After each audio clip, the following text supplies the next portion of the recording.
Hi there and welcome back, guys, into another week of Euro Truck Simulator. We're back from a little bit of a hiatus. Let's turn our lights off because it is daylight now, although nighttime will be upon us soon. And let's check out when I need to go to sleep. 2 hours 50 minutes, that's okay. So first things first, I really should check out where I can accept a job at. Let's go to the freight markets. There are still no mods that I have installed. I don't really like any of the mods that are available after the 1.3 patch. There's the physics mod, which has been upgraded and improved, but not really feeling anything at the moment. So at the moment we're still playing on vanilla game play. Now let's see, what would be a nice drive? Okay, to Strasbourg.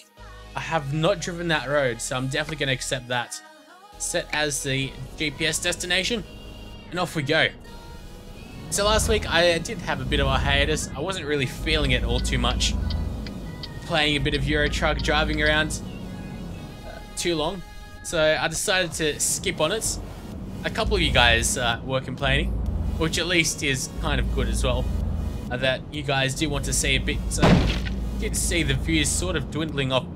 That was a red car. I don't remember there being a red car turning in. Unfortunately, I hit it. Not much I can do about that now. I don't want to go ahead and reload anything. I've really been keeping up either with the DLC, which is going to be in Poland. I'm sure that's going to be quite good. Or that is pro driving right there. That is threading the needle to the extreme on a red light, and we didn't even get fined for that. I think it's this left, yep. This is the only left that we can take anyway. So anyway, I've got a decent topic to talk about today, which will be Israel, which will, of course, will surely piss some people off that I'm even mentioning this. Why have I come over to the garage? I don't know. I think we're supposed to be going the other way. There we go, to the right.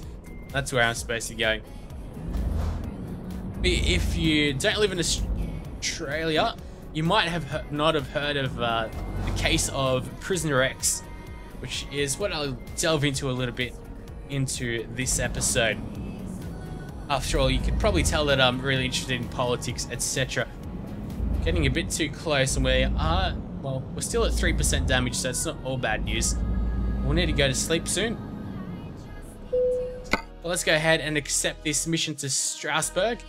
It is one of those quick, urgent deliveries, as well as an ADR6, so I guess it's something poisonous, or it can explode, or something like that. Looks like it can explode. I don't really know what ADR6 is, but it's something, clearly. Something poisonous, I'd assume. Now, I don't think I'll be able to do this like so. Although I can try. It does sort of suck with the volume though when I'm outside.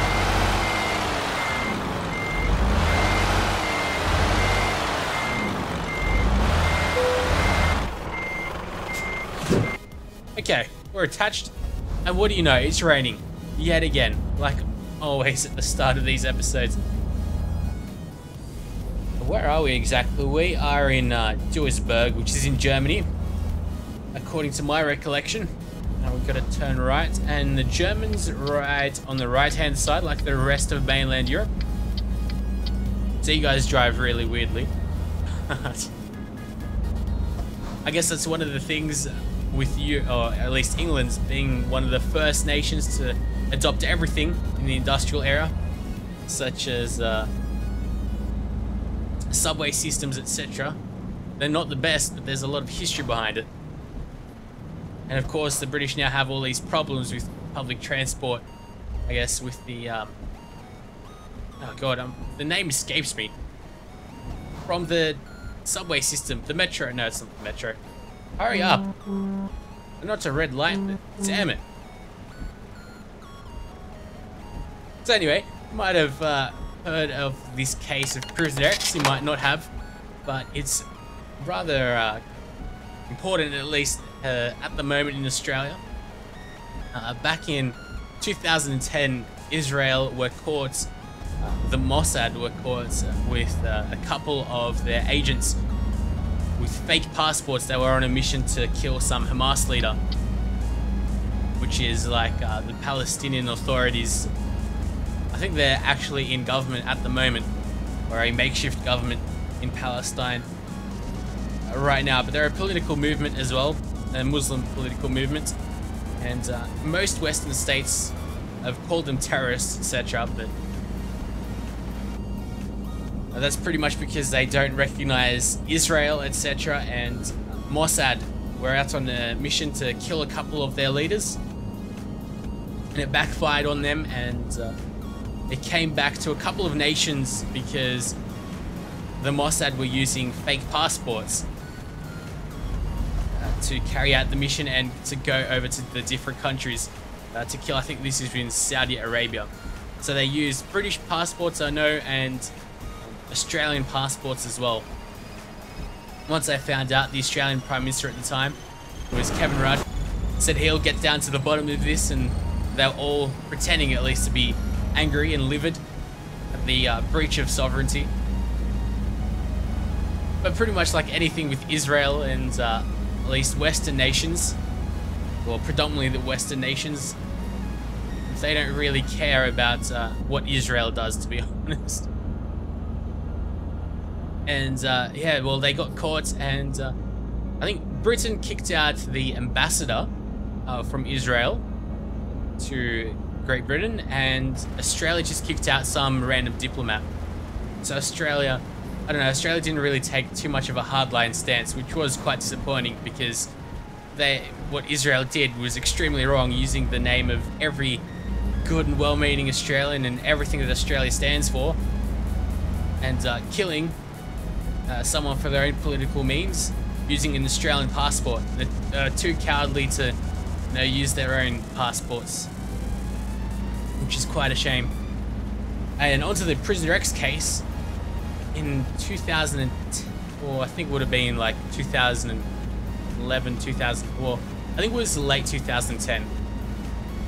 But there was, because with Israel, there's obviously, it's a predominantly a Jewish country, and there's, wherever there's Jews around the world, they want to at least go to their homeland, so to speak. There's some Jewish name for it.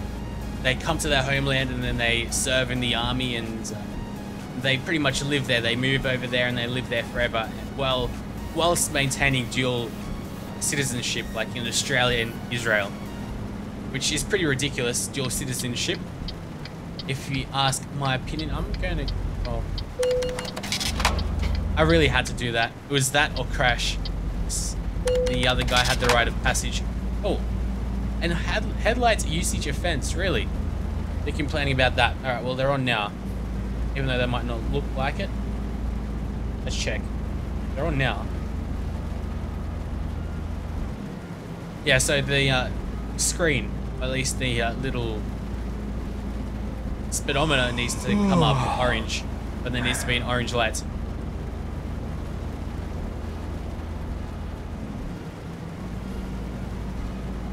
But yeah, so back to Prisoner X. There was a prisoner, it was at least reported on, and there were some people that knew of the case of Prisoner X at the time.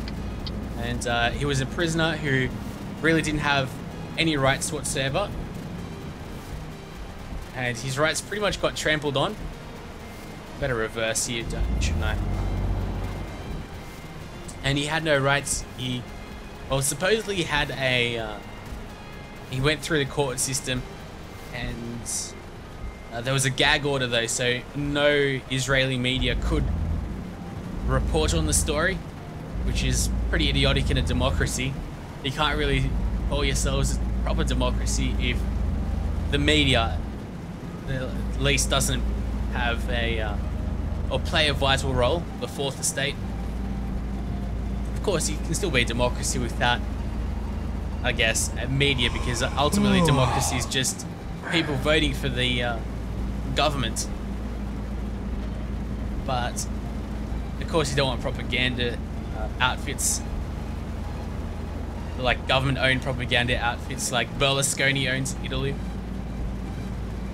But anyway, what we're on about. So yeah, Israel got caught with screwing over Australian citizens and the Prisoner X case. And yes, so what came out is that in a report by the Australian Broadcasting Commission, which is like BBC, except in Australia. And in Australia, they're funded by taxpayer dollars. Whereas in Britain, they're also, well, they're not really funded by taxpayer dollars. They're funded by the TV license. In Australia, we have pretty much free to air TV, and then we've got pay TV as well, but that's a lot rarer. And more people just use free to air TV. So you just have to buy a TV, you don't need to buy a license or anything, and you can watch whatever you want, really. At least the channels that are there. So it's a bit different to most countries, whereas the ABC is funded by the state, by the Australian government, the federal government. So they're pretty much like the only respectable news organisation. I guess Sky News is okay as well, but at least commercial media, really, I guess in all countries, really, is quite shocking.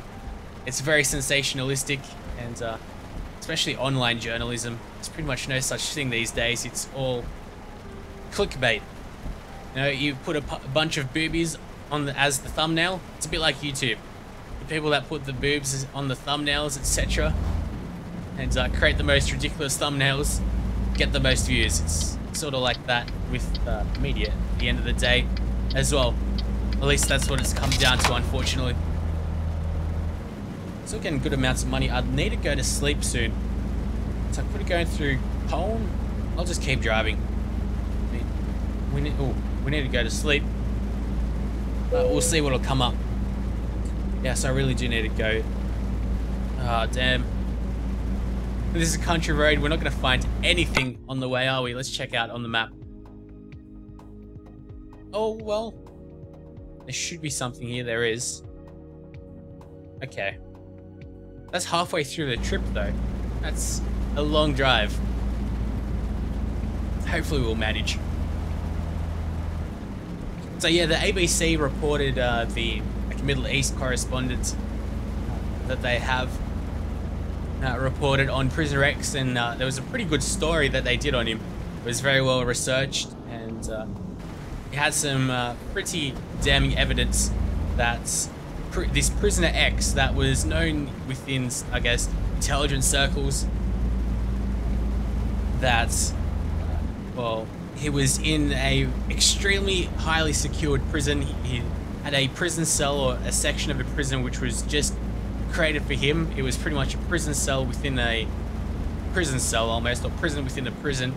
It was made specifically for extremely, well, I guess you could say high-value targets, or high threats to national security. At least that's what Israel was saying. And it was pretty much suicide-proof, the jail cell. And what happened is that supposedly this guy called Prisoner X committed suicide in the prison cell. So I guess a suicide-proof prison cell is next to impossible to kill yourself. There probably isn't anything to hang yourself from, and you're probably given clothes which are extremely difficult to hang yourselves on. But somehow, supposedly, he hanged himself. And he came back to Australia and to be buried. And yes, and the reports in the ABC were pretty much going through all these allegations and pretty much proof that Prisoner X was this guy from Australia who at the time was working for the Mossad.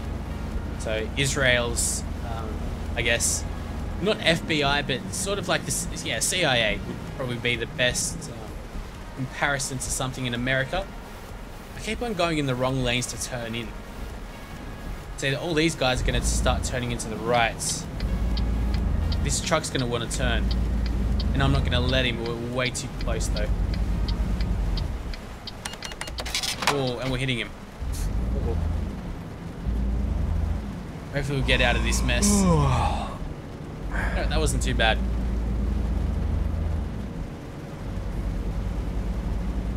So the Prisoner X was a some guy that worked in intelligence for Mossad, and the story goes is that he knew something that clearly warranted his arrest, at least to Israel, and for him to be locked up pretty much to never see the light of day, for him to be suicide proof.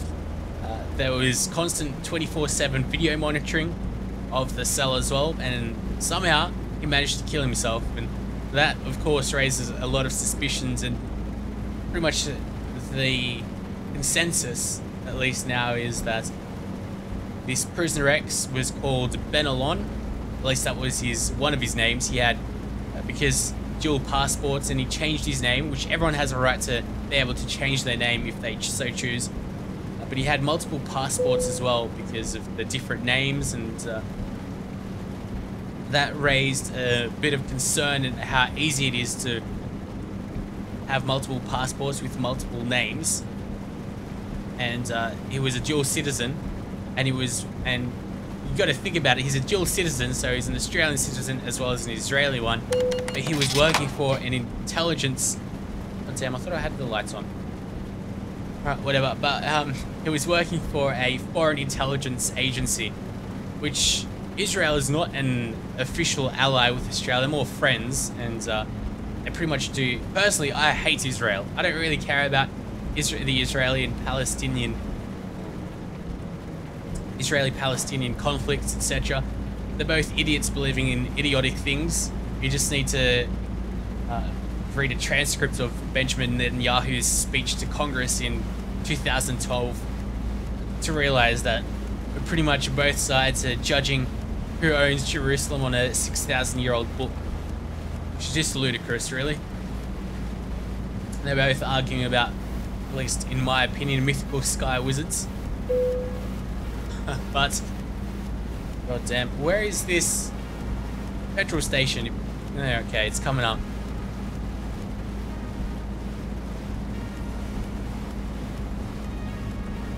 But, yeah. And he was a dual citizen, so of course that raises questions, and yeah, I'm no fan of Israel myself, because after all, they used Australian passports to kill others in Israel's name, which is completely inappropriate. I don't care who you are, you got to agree with me that using a different country's passport to kill someone in your own interest is pretty fucked up. But of course, Israel's got to do that because they have some irrational fear, really. Whereas pretty much the rest of the world completely supports their rights to exist. And pretty much half the world has sworn never again, which is a bit funny, really. There'll never be any more persecution of minorities or people of no matter what religion or belief. Which, if you look in like North Korea, etc., there's pretty much the Holocaust is happening there as well. Don't believe with the fat boy Kim Jong-un? Well, you're pretty much screwed. What the hell is this? Like a prison to the right. Looks like one of those North Korean concentration camps, to be honest. Alright, where the hell are we going? Link to the left over here. Okay, hopefully we'll be able to go ahead and go to sleep here. Nope. It's not letting us, so let's spin around. Oh, car just drives straight by. Oh, ouch. That literally popped out of nowhere. I really don't want to get rid of the trailer. That would be quite a tragedy. Okay. Still at 3% damage. And at least now we'll drive through the nights properly. Or at least we'll sleep through the night, sorry, and then... Hurry up, just don't find me for not going to sleep. Beautiful. 6:22, the sun is out, it's looking mighty fine. In our pink and aqua blue truck. In our Lola pink, that is. Okay. But yeah, and well, the consensus now amongst at least people that are interested in the story and experts is that Ben Alon, who went by multiple names, but Ben Alon was going to tell ASIO, which is Australia's internal or domestic intelligence, it's Australia's domestic intelligence service. They're not really into foreign espionage. I don't think they're more just domestic intelligence like terrorism, etc. But he supposedly was going to go ahead and tell the Australian intelligence officials what Israel did, with the passports, and just give him information about that. And unfortunately, Israel, being no friend of Australia, although there's few countries that have defended Israel's right to exist as much as Australia. Australia was one of the I forget the guy's name, but he was, I think Australia at the time were part of the UN Security Council, one of the temporary members like they are now, but they were like the leaders of the UN Security Council for that year, or that, I think it was that year, whatever, and they pretty much drafted, Australia pretty much drafted the rights for Israel to exist and the laws around that. And yet Israel is screwing Australia over, and everything good that they've done for him is screwing Australia over, which is extremely shocking. And of course the government doesn't really seem to care all that much, really, and they just seem to let it go. And this is a Labour government, so it's supposedly a bit more socially progressive, so they'd be a little bit more on the side of, I guess, the Palestinians, and they'd be against Israel is what you'd come to expect. So think of the Democrats in America, whereas the Republicans, they will support Israel no matter what the cost, really. And don't even get me started on American and Israel's relationship. To me, it doesn't make any sense. Talking about America and Israel, supposedly Obama will be going to Israel, I think, later in the year, which will surely be interesting.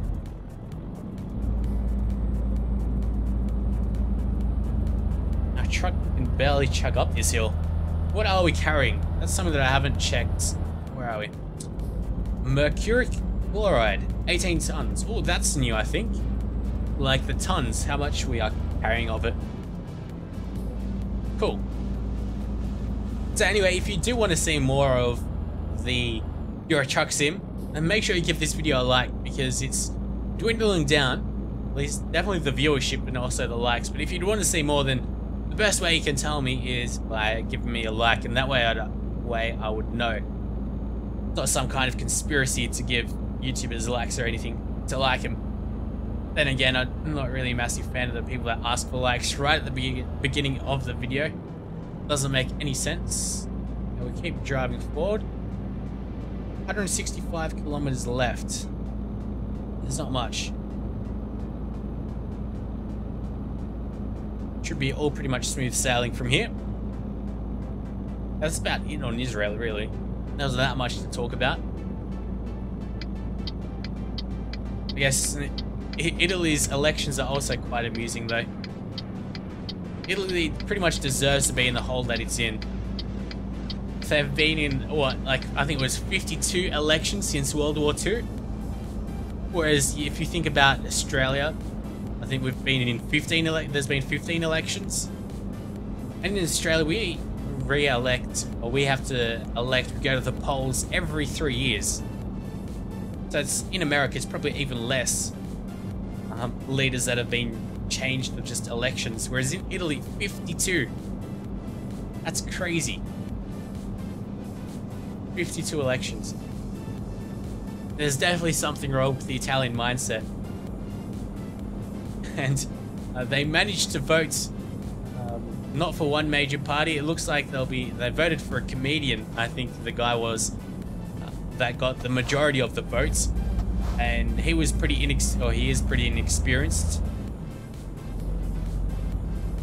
And they Italians pretty much voted for it as a protest vote.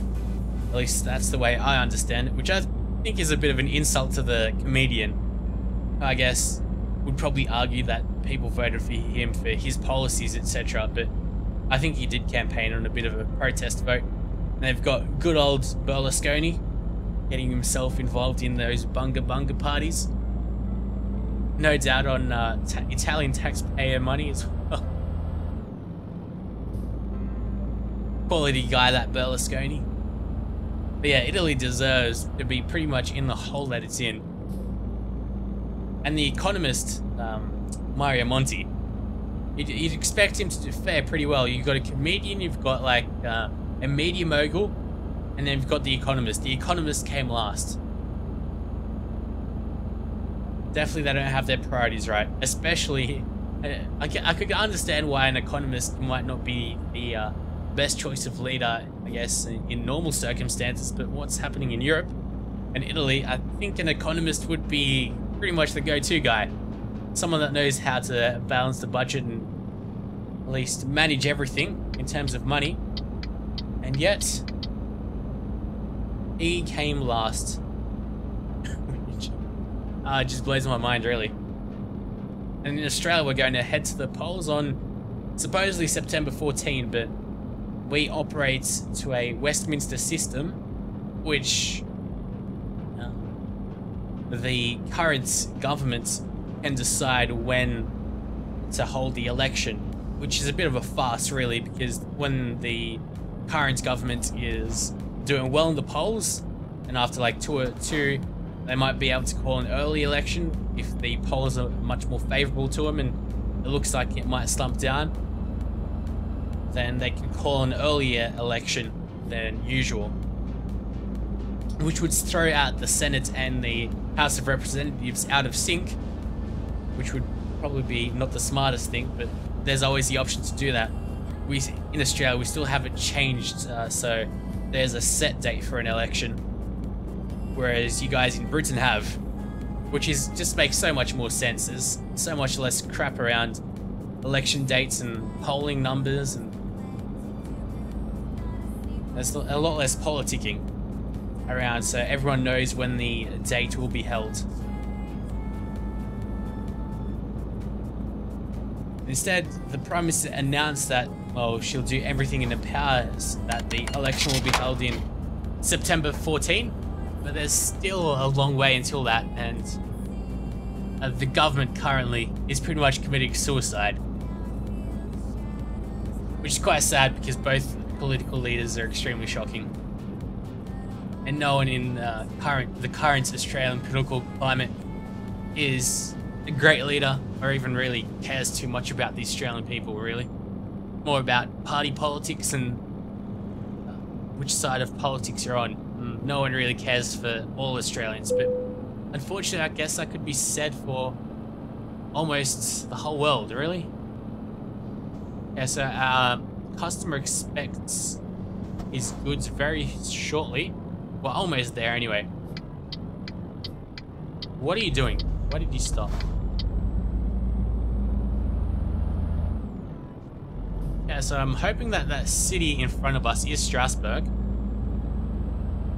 Yeah, it is. That's definitely a short 50 or 46 kilometers. Okay.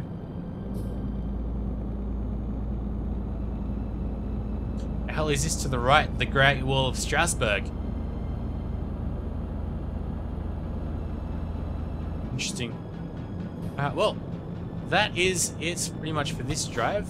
We just got to deliver the goods. Hopefully there'll be some quality mods coming out soon. I think the 1.3 patch got changed around a bit. Because there was the 1.3 patch and then they had the mod problems. So they just did a hotfix falling at 1.3.1.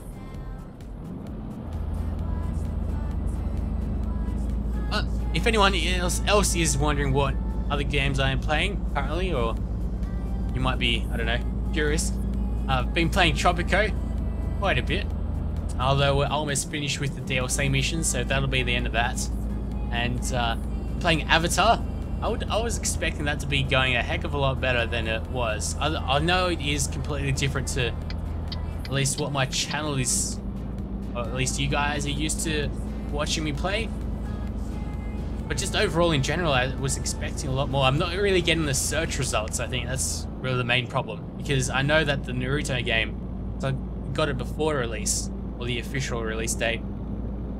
So I'd be expecting a lot more views, although not really getting the search result there. But of course, we've got SimCity 5, or if you want to be correct, it's just SimCity, which is coming out on March the 5th in North America. I'd love to get it before then, or at least on then. That remains to be seen. I still haven't pre-ordered it yet because, see, I'm not exactly sure how it's going to work. I'm not sure if EA has lied about having to be signed on into EA servers continuously, or if you'll be, I don't know, hopefully there'll be a crack and I'll be able to play it like that. So I'll just be able to pirate the game and then buy it when it comes out in Australia from like the cheapest place or whatever.